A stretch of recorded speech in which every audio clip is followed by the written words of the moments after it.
This is not just fish and chips, this is an eat well family dinner with 2 of your 5 a day. First things first, let's get onto the chips. We need to chop these sweet potatoes up. If you want to dial up the flavour, pinch of Cajun or smoked paprika goes down a treat. Give it a good toss together, and that's our chips ready, straight into a hot oven. Now you're going to struggle to do fish and chips without any fish. I've got the best of the best here. M&S responsibly sourced Icelandic cod fillets. You'll find them in the freezer. It's great value for money, and it's a brilliant way to get some fish into the family's diet. Now onto the mayo. Beautiful M&S Sicilian lemon mayonnaise. Just a teaspoon or so onto each cod fillet. Little spread around with a spoon, and that's the glue that's going to stick the breadcrumbs down. And now all you need to do, dip these in the breadcrumbs and make sure they're evenly coated. Now we just pop them on a tray and they can join the chips in the oven.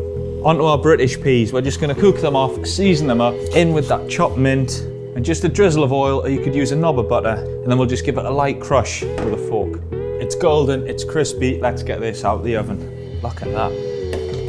And I tell you what, that fish, it's golden crumb. You can really smell that Sicilian lemon from the mayonnaise. It's going to be delicious. And there you go, check that out. You're going to be hooked on this. It's a real winner for your dinner this week, and it's all for under £12. I bet you can't do that at the Chippy. Let me know how you get on. Oh, it's lush.